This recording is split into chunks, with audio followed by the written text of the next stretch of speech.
Okay, welcome everyone to the summary of the 1940 final turn. Well, it's been an interesting turn, quick one as well, but I guess it's partially because I'm really starting to get the hang of how things work. Having said that, after all the energy I put into conquering Iran and Iraq on the part of the Russians, turns out that when you read the Gazetteer, those resource points can only be used by the Allies. By the Axis, strangely enough. So yeah, so that hasn't been much use. And well, those couple of points I did use, I believe it's only been one so far. Well, I deducted it from one of the units again, so that was a real shame. Otherwise, what happened is was a fight for Egypt, for Cairo, but as it happened historically, the Italians were repulsed.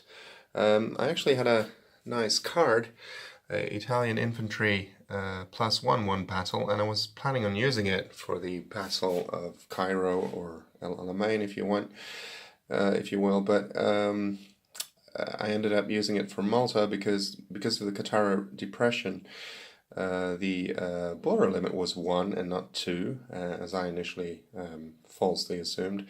It is very clearly shown. So yeah, in the end, they were actually beaten back by the, well, let's call it the 8th Army, with heavy losses. Actually, one unit was completely annihilated, I believe. Yeah, the other one was already there. It was a fight for Malta as well, which was, well, I guess you could say successful, even though the Italians suffered some losses as well. They did manage to put Malta out of supply because of the submarine unit here. I mean, the Allies can still move through the Strait of Gibraltar, but not beyond it.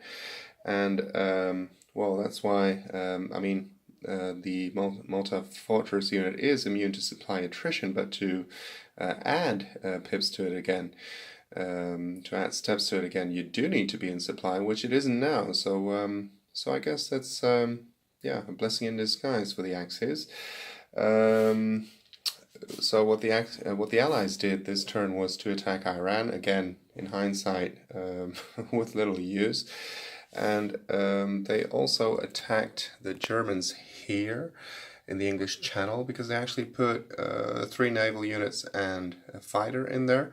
So the British had to respond to that so as to prevent a possible invasion on the next turn if the English Channel were friendly to the Germans, which happens when you've had, well, when you have a friendly naval unit in it, and you can have a sea invasion if that was the case from the previous turn onwards.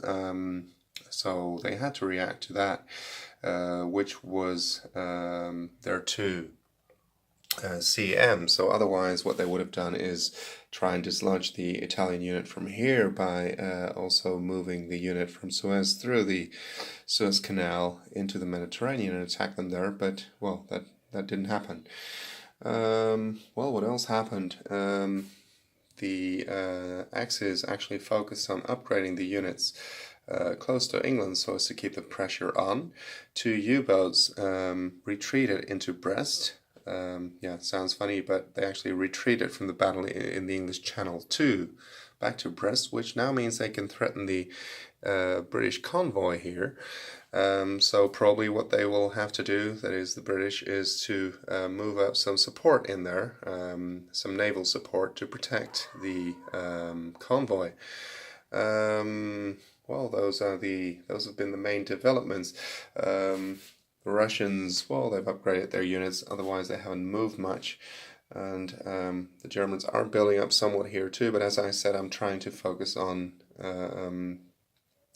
trying out to pull a win by taking out the British from the war. Well, that's it for this turn. Let's move into 1941.